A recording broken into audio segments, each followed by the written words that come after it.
Chapter 53, Gods and Ghosts Learn of the Bloody Fire Social. Xi Lian sprang to his feet. Shi Qingxuan stomped a foot down on the table, rolling up his sleeves as if ready to charge right down there. However, Xi Lian hastily held him back. "It's nothing, don't worry. Lord Windmaster, please calm down." Shi Qingxuan was quite alarmed. "Is it nothing? Their eyeballs got squeezed out." "It's nothing," Xi Lian reiterated. "What a rare opportunity. It's a bloody fire social." Shi Qingxuan quickly removed his foot from the table. "Bloody fire social? What's that?" The two sat back down, and Xi Lian explained. "Different regions have different kinds of fire socials. A bloody fire social is a special type, and extremely rare. I've only ever heard about them. I've never seen one in person. Since the performances are gruesome and unusual, and the makeup artistry is a trade secret, there are fewer and fewer of them every year." Shi Qingxuan was astonished. "Makeup? It's all fake? It's just too real. Here I thought it was the work of some sort of evil magic." What he said was no exaggeration, and Xi Lian sighed in awe as well. There are some extraordinarily talented people in the world. Not only did the performers in the parade have weapons deeply embedded in their skulls, some also had exposed innards and missing limbs, and they crawled on the ground, crying and howling. A few were carrying a large wooden frame. A woman was hanged by her neck from one of the beams. Two performers marched while dragging a woman by her legs. The woman's clothes had been torn to rags, and she left a long trail of blood as her face was scraped against the road. It was truly a realistic vision of hell. Even though it was a performance by humans, it was more horrifying than the ghosts of Ghost City. In comparison, Ghost City was practically an ordinary, bustling human market. Just how had all that makeup been done? Xi Lian knew of the tradition, but he'd also thought it was a procession of evil at first glance. There were quite a few women and children who tried to squeeze to the front of the crowd to watch out of curiosity, but they screamed and frightened and backed away when they actually caught a glimpse. "Your Highness, didn't you say the whole point of fire socials was to celebrate? Who celebrates like this?" Shi Qingxuan commented. "People are running scared, and those little girls are going to have nightmares. Do people really have fun watching performances like these?" It really was hard to tell whether people enjoyed watching such performances. But, in truth, slaughter and the sight of blood did get people excited. A rush of adrenaline would wash over them after the initial shock wore off, regardless of whether they felt true terror. It seemed there was another name for bloody fire socials in the local dialect: stabbing ecstasy. That meant that when a person was violently stabbed to death, the heart in that moment would be filled with ecstasy. At least, that was how Xi Lian understood the phrase. The lust for slaughter ran deep in the hearts of humans. Of course, Xi Lian didn't voice these thoughts on the subject, and only watched the spectacle intently for a while. In that impressive parade, there was a pale-faced man dressed in black, tall but skinny as a twig. Knife in hand, he struck at the head of one of the lavishly dressed performers and plunged the weapon deep into their skull. Next, he took out a long spear and used it to skewer the other performer, and hoist them up to hang in the air. It was cruel and gruesome, almost like there was a real murder happening right before them. The crowd screamed in horror, though some also cheered. "I'm guessing they're acting out a story," Xi Lian said. "The black-clad man should be the protagonist, and the people he's killing should be the antagonists, the villains. The story tells the defeat of evil and the triumph of good." Having said that, something clicked in Xi Lian's mind. "Lord Windmaster, watch closely." "I am watching," Shi Qingxuan said. "No, I'm telling you to watch for the story," Xi Lian explained. "Watch for the characters they're performing and the kind of story they're telling. There must be a reason why the Reverend of Empty Words brought you here and picked today of all days. Maybe it was so you'd watch this bloody fire social." The black-clad man's brow was deeply furrowed, and it looked like he was drowning in grave misery. As he single-handedly butchered hundreds of villains, he was also stabbed all over his body by all sorts of weapons. At the end, he dragged along a number of mangled corpses with white bandages around their throats, and then he lowered his head and moved no more. Surprisingly, the ending was one where everyone perished together. As one troop went past, another troop followed and performed the tale again. The parade cycled endlessly like this. We have illustration.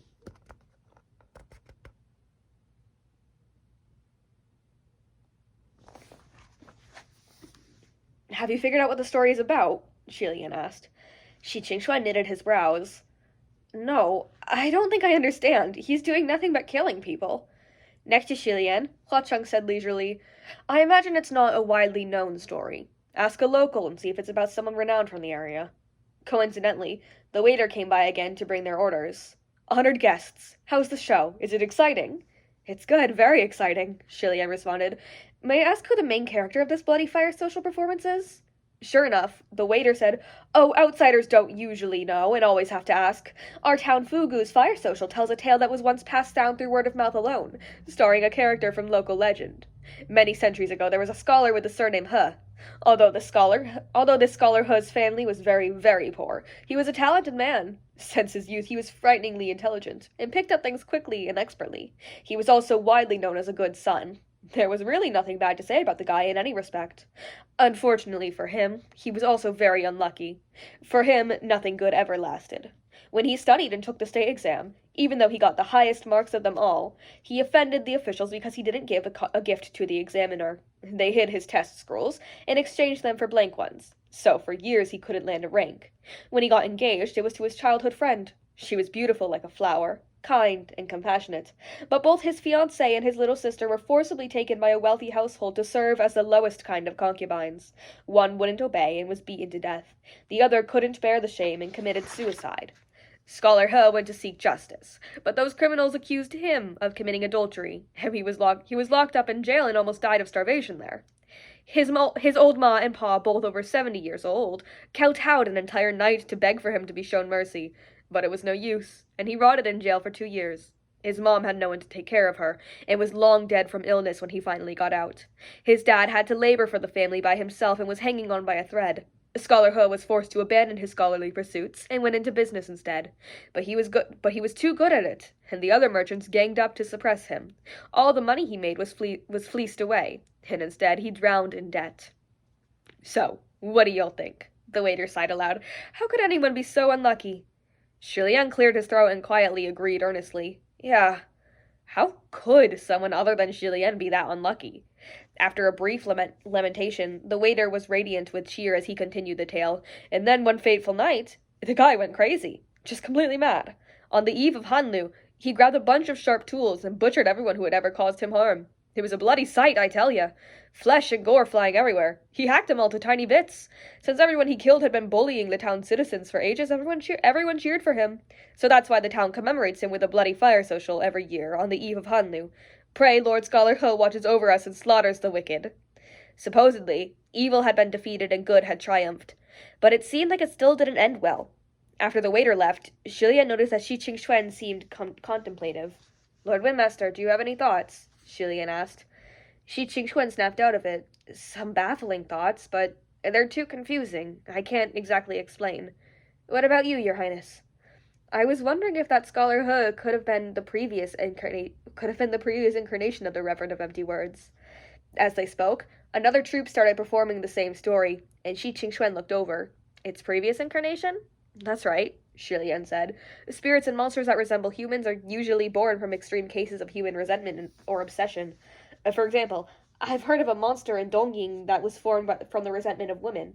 It's called the Bridge Princess. Some say it was born from the grief of women who waited for husbands who never returned, and others say it was the madness of jealousy. If the Reverend of Empty Words was born of someone plagued by misfortune, one could say it was formed by that person's jealousy of another's good fortune, or their hatred of their own unfortunate fate. Investigate the local history. The timeline needs to be verified, Mingyi said. Right, we need to investigate, Shilian said. To determine whether their theory was true, they had to investigate when the Scholar He character first appeared in these tales. If he first appeared after the earliest records of the Reverend of Empty Words, then their theory didn't hold. Shi Qingxuan nodded. After a moment's thought, he continued, There's one small thing.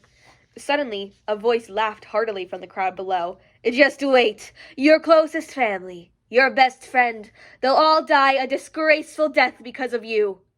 Shi Qingxuan's face immediately changed when he heard. He slapped the table and pushed off, leaping out the window of the restaurant and soaring through the air as light as a feather. The voice had come from the parading crowd. Lord Windmaster, come back! Shilian yelled from the building's upper floor.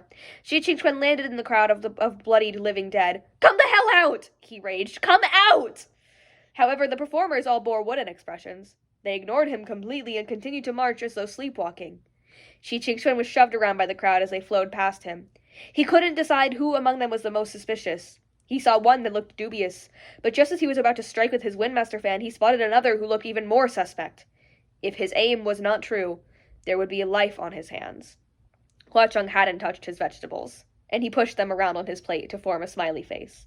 He never looked up once. It's pointless. It's too easy for a 1,000-year-old monster to hide its tracks. It would be simple for something inhuman to infiltrate this particular parade. Invenerables of empty words already commonly took on human form. It would be child's play for the Reverend, who was the strongest of them all. A moment later, Mingyi jumped down too and pulled Shi Qingxuan out of the crowd. The group left the restaurant on the main street and walked toward the Temple of Wind and Water. Shi Qingxuan gripped his Windmaster fan with a still trembling hand, but the trembling now seemed like it was from anger rather than his initial fear. He dangled a small wine jug from the restaurant from his other hand. After walking for a while, he tossed back the jug and took a drink. After the seething redness of his eyes finally faded away. Mingxiong, maybe you shouldn't be my best friend for the time being. Wait till I've killed that thing first. Mingyi, however, replied without a trace of restraint, Who's your best friend? I've never been. Shi Qingxuan took a moment to process. Then his expression turned to outrage. Mingxiong, that's too much! Don't turn your back on people so quickly when things get tough.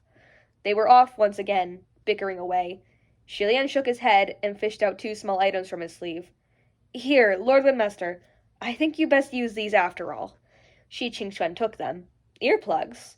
Shilian nodded. The idea might be silly, and it doesn't address the root of the problem, but it'll work for the time being.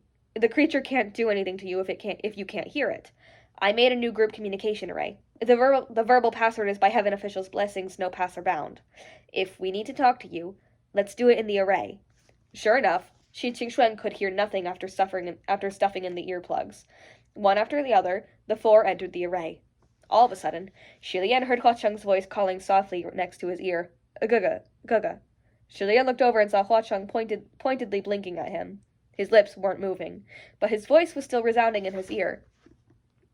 Didn't you say you wanted to talk to me? You won't come to me, so I've no choice but to come to you.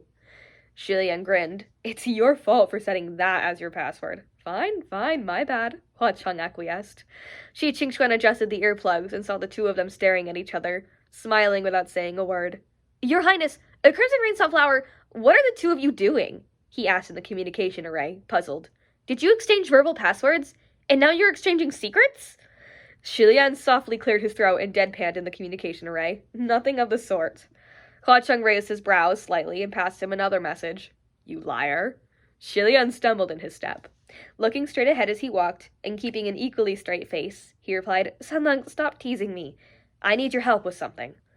The 2 of them walked side by side, not looking at each other. What is it? Hua Cheng asked. Work with me to test whether a certain someone is the Reverend of Empty Words. And that is chapter 53.